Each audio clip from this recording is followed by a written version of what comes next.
Hello' নমস্কাৰ বন্ধুসকল, স্বাগতম জনাইছোঁ আপোনালোক সকলোকে আকৌ এবাৰ মোৰ ইউটিউব চেনেললৈ। আজি বহুত দিনৰ মূৰত আকৌ এবাৰ আহিছোঁ এটা ব্লগ লৈ পেলাই আপোনালোকৰ আগত। মই জানো মোৰ ব্লগকেইটা মানে ইমান ডেইলি বেচিছত হোৱা নাই, ইমান ফ্ৰিকুৱেণ্টলি মই ব্লগ আপলোড কৰা নাই, বাট কি কৰিম, উপায় নাই, কৰিব পৰা নাই, যিহেতু সাংসাৰিক মানুহ, সংসাৰো চম্ভালিব লাগে। চ' সেইখিনি কৰিবলৈ ইমান এটা টাইম পোৱা নাই, যদিও তাৰ মাজে মাজে অলপ কিবা কিবি মিলাই পেলাই মানে কৰোঁ আৰু কিছুমান। লাষ্ট কেইদিন আগত ব্লগ এটা দিছিলোঁ, মই বাইক এখন যিটো ল'লোঁ, যিটো আপোনালোকক দেখুৱালোঁ। চ' আশা কৰিছোঁ ভিডিঅ'টো চাই পেলাই আপোনালোকে ভাল পালে। সেই ভিডিঅ'টো যিমান পাৰে শ্বেয়াৰ কৰিব, লাইক কৰিব, সেইটো কৰিবলৈ নাপাহৰিব। চ' আজি আৰু এটা নতুন ব্লগ লৈ পেলাই আহিছোঁ আপোনালোকৰ আগত। আজি মানে বহুত দিন হ'ল ক'তো ফুৰিবলৈ যোৱা নাই, অকল অফিচে অহা যোৱা হৈ আছে, অফিচ ঘৰ সেইটোকে চলি আছে। চ' আজি ভাবিলোঁ অলপ ওলাই যাওঁ মানুহজনীক লগত লৈ পেলাই। চ' ওলাইছোঁ, প্লেন 2-3টামান বনিছিলে কিবা কিবি ক'ৰবাত যাম বুলি, কিন্তু টাইমটো অলপ দেৰি হৈ গ'ল। চ' সেই প্লেচবোৰ এতিয়া মানে বন্ধ হ'বলৈ টাইম হৈ গ'ল। 5টামান বজাত বন্ধ হৈ যায় দিল্লীৰ মষ্ট অফ দ্য প্লেচেছ, মানে য'ত আমি যাব পাৰোঁ, লাইক লোটাছ টেম্পল হ'ল বা কুতুব মিনাৰ হ'ল, 5টামান বজাত বন্ধ হৈ যায়। চ' ডিচাইড কৰিলোঁ যে সেইবিলাক গৈতো এতিয়া নহ'ব, কাৰণ 4টা অলৰেডি বাজিলেই, কেবত যাম, গৈ পাওঁতে লাগিব 1 ঘণ্টামান। ত' একো লাভ নাই তাত গৈ পেলাই, এনে যোৱা হ'ব আৰু অহা হ'ব। চ' ভাবিলোঁ বেলেগ এটা জেগালৈ যাওঁ, মন্দিৰ এখনলৈ যাওঁ। মাহিপালপুৰ বুলি জেগা এটা আছে, শিৱ মন্দিৰ এটা আছে, প্ৰাচীন শিৱ মন্দিৰ বুলি জনাজাত। চ' সেই মন্দিৰটোতে যাম বুলি ভাবিছোঁ। আৰু ভাবিলোঁ গৈ আছোঁ যদি আপোনালোকক দেখুৱাওঁ অলপ মন্দিৰটো কেনেকুৱা কি হয়। দিল্লীৰ এটা প্ৰাচীন শিৱ মন্দিৰ, তাত আমাৰ শিৱৰ মানে ডাঙৰ মূৰ্তি এখন আছে, তাৰপৰা লগতে আৰু শিৱ পাৰ্বতীৰো মূৰ্তি আছে, ৰাধা কৃষ্ণৰো মূৰ্তি আছে। এইবিলাক গোটেইখিনি দেখুৱাওঁ আপোনালোকক। চেনেলটোত থাকিব, ভিডিঅ'টো চাব। আৰু আকৌ এবাৰ কৈ আছোঁ, ভিডিঅ'টো লাইক কৰিব, শ্বেয়াৰ কৰিব, আৰু যিসকল নতুন হয় মোৰ চেনেলটোক ছাবস্ক্ৰাইব কৰিব। সেইটো মোৰ কাৰণে বিশেষ মানে বৰ্তমান সময়ত প্ৰয়োজন, আপোনালোকৰ ভাল পোৱাৰ মোৰ কাৰণে, যাতে মই মোৰ চেনেলটোক আগলৈকে লৈ যাব পাৰোঁ। চ' উইদাউট ৱেষ্টিং টাইম, ব'লক কেব আহি আছে, কেবলৈ যাওঁ আৰু কেবত গৈ পেলাই তাৰপিছত আগৰখিনি দেখুৱাম। আচ্ছা, কথাত মই আৰু এটা কথা ক'বলৈ পাহৰিলোঁ মানে কি, মানুহজনীকতো দেখুৱাই নহ'ল। এইপিনে মানে মেকআপ চলি আছে, সেইখিনি দেখুওৱা নহ'লে। এতিয়াও ড্ৰেছিঙত মেকআপেই চলি আছে এতিয়াও। হ'লনে আপোনাৰ বাইদেউ? হ'ল, হৈছে বুলি কৈছে। হোৱাৰ পিছতো ক'ব নোৱাৰি, আৰু কিবা কিবি ওলাব পাৰে। ক'ব নেকি কিবা আপুনি? নকওঁ। অঁ, নিজকে চাই আছে, চব ভাল লাগিছে। ওলাই আহিলোঁ, আহি পেলাই বহিলোঁ কেবত। অলপ দেৰি হৈ গ'ল, কেব বহুত দিনৰ পৰা ৰৈ আছিলে আমাৰ কাৰণে। যিয়ে নহওক আহিলোঁ, আহি পেলাই বহিলোঁ। ঘৰৰ ভিতৰত ইমান গৰমটো ফিল কৰা নাছিলোঁ। এইটো মাহত মানে ছেপ্টেম্বৰ মাহটো ক'বলৈ গ'লে ষ্টাৰ্টিঙৰ পৰাই বৰষুণেই দি আছে দিল্লীত, ইমান এটা ফিল হোৱাই নাই গৰমটো। আজি অলপ বতৰটো ধৰে, মাছখন খুলি লওঁ। এইখন এনেকুৱা এটা ঝঞ্ঝাট হৈ গৈছে নহয়, ক'ভিডটোৱে এনেকৈ কৰি পেলালে লাইফটো কি কৰিম, উপায় নাই। তো কি কৈ আছিলোঁ, সেয়াই যে বৰষুণ মানে ঘৰৰ ভিতৰত থাকি ইমান গম পোৱা নাছিলোঁ গৰমটো। আজি অলপ বতৰটো চফা কৰিছে, আকাশখন চফা হৈ আছে, আৰু ৰ'দো দিলে, তাৰ কাৰণে গৰমো ভাল ফিল হৈ আছে আজি, মানে গোটেই ঘামি গৈছোঁ। চ' গৈ থাকোঁ এতিয়া, অলপ দূৰ আছে, 10-11 কিলোমিটাৰমান যাম, তাৰপিছত গৈ পেলাই পাম এই মন্দিৰ। তাৰপৰা দেখুৱাম আপোনালোকক মন্দিৰটো। আৰু আমাৰ বাইদেউ বহিছে আহি পেলাই, কাজি বহুত দিনৰ মূৰত ওলাইছে ঘৰৰ পৰা।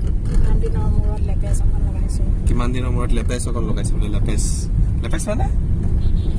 অঁ, লেপেচ মানে লিপষ্টিক। এইটো নতুন নামাকৰণ কৰা হৈছে দেই। বাইদেউ কেনেকুৱা লাগিছে আপোনাৰ বহুত দিনৰ মূৰত ঘৰৰ পৰা ওলাই?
বন্ধুসকল পালোহি আহি শিৱ মন্দিৰত বৰ ধুনীয়া প্লেচ এটা বহুত বছৰ আগতে আহা মই যেতিয়া দিল্লী প্ৰথম আহিছিলোঁ তেতিয়া মানে 2008ত আজিৰ পৰা কিমান 13 বছৰ হৈ গ'ল 13 বছৰমান আগতে আহিছিলোঁ ইয়াত যেতিয়া কলেজত এডমিশ্যন লৈ যেতিয়া কলেজৰ পৰা দিল্লী দৰ্শন বুলি এটা মানে হেৰি আছিলে গোটেই দিল্লীখন ফুৰাই মানে আমাক কলেজৰ ষ্টুডেণ্টবোৰক তো সেইটো টাইমতে মই আহিছিলোঁ এখন মন্দিৰত তাৰপিছত গ'ল আজি 13 বছৰৰ পিছত এখন মন্দিৰত আহিছোঁ বেলেগ ভাল প্লেচ এটা দেখি পেলাই মানে নিজকে অলপ নিজৰ মানে অলপ ভক্তিভাৱটো জাগি যায় এনেকুৱা এটা প্লেচত আহি পেলাই তাতে সন্ধিয়া টাইমটোত আহিছোঁ পিছফালে সূৰ্য ডুবি আছে এইফালে আপোনালোকে চাব পাৰিছে এইফালে পিছফালে সূৰ্য ডুবি আছে গোটেই মানুহখিনি আছে চাৰিওফালে বৰ বিশেষ ভাল এটা পৰিৱেশ চ' সেই পৰিৱেশৰ আনন্দ লৈ আছোঁ এই মূৰ্তিকেইটা আপোনালোকে চাব পাৰে কিমান ধুনীয়া বৰ ডাঙৰ মূৰ্তি প্ৰায় কিমান হ'ব আইডিয়া লগাব নোৱাৰোঁ বাৰু তেনেকৈ প্ৰায় 3টা ফ্ল'ৰ মানৰ ওচৰা-ওচৰি হ'ব আৰু মানে ইমানটোমান ওখ এয়া ইয়াত পিছফালে মোৰ শিৱ মূৰ্তি তাৰপিছত এইটো চাইডে আছে ৰাম আৰু সীতামাৰ মূৰ্তি আৰু এইটো চাইডে আছে ৰাধা কৃষ্ণৰ মূৰ্তি তো এই 3টা মূৰ্তি মানে ডাঙৰ মূৰ্তি আছে ইয়াত আৰু শিৱ মূৰ্তিৰ লগতে শিৱৰ লগত কাষতে এটা চাইডে আছে নন্দী আৰু এটা চাইডে আছে শিৱ পাৰ্বতী আৰু গণেশ তেওঁলোক 3জনৰে মূৰ্তি আছে চ' এই সৌন্দৰ্যটোৱে মানে অনুভৱ কৰি আছোঁ ইয়াত আজি বহুত দিনৰ মূৰত বাহিৰত ওলাই আহি অলপ ভাল লাগি আছে মানে ওলাইতো আহোঁ বাৰু বাট এনেকৈ ফুৰাৰ পাৰপাছত অহা নহয় আজি বহুত দিনৰ মূৰত এনেকৈ ফুৰিম বুলি ওলাই আহিলোঁ বিশেষ ভাল অনুভৱ হৈ আছে আৰু আহিছোঁ প্ৰথমবাৰ ইমান দিনৰ পিছত আহিছোঁ চিধা মন্দিৰত চ' মন্দিৰ নিচিনা জেগাত আহিলে এনেই নিজৰ মনৰ পৰা এটা ভক্তিভাৱ আহে তাতে এইটো আৰু ইমান ধুনীয়া প্লেচ হয় আৰু ভাল লাগি আছে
আছিলে বন্ধুসকল আজিৰ এইটো মানে আমাৰ এপিছডত শিৱ মন্দিৰ এটাত আহিলোঁ আহি পেলাই ইয়াত অলপ ফুৰিলোঁ আপোনালোকক দেখুৱালোঁ আশা কৰিছোঁ যে মন্দিৰটো চাই পেলাই আপোনালোকক খুব ভাল পাব আৰু ভাল পালে ভিডিঅ'টো লাইক আৰু শ্বেয়াৰ কৰিবলৈ একেবাৰে নাপাহৰিব আৰু দিল্লীলৈ যদি কোনোবা আহে দিল্লীলৈ আহিলে দিল্লীৰ এয়াৰপৰ্টৰ ওচৰতে মহিপালপুৰৰ ওচৰতে এই মন্দিৰটো আছে আপোনালোক নিশ্চয় এবাৰ আহিব এইটো মন্দিৰত খুব ধুনীয়া মন্দিৰ এটা খুব ধুনীয়া মন্দিৰ হয় আপোনালোক আহি পেলাই এবাৰ নিশ্চয় দৰ্শন কৰিব লাগে মোৰ হিচাপত মই বহুত আনন্দিত হ'লোঁ আৰু নিশ্চয় আপোনালোকেও খুব আনন্দিত হ'ব এইটো মন্দিৰত আহি পেলাই চ' আজিলৈ সামৰিছোঁ এতিয়া যাব লাগে ঘৰলৈ কেব বুক কৰোঁ কেব আহিব এতিয়া বহুত ট্ৰাফিকত ফচিম জানো দিল্লীৰ ট্ৰাফিক তাতে 6টা 6:30মান বাজিছে পিক ট্ৰাফিক টাইম হয় গোটেই অফিচখিনি ছুটি হৈছে চ' গোটেই মানুহখিনি উভতি গৈ আছে খুব ট্ৰাফিক হ'ব সোনকালে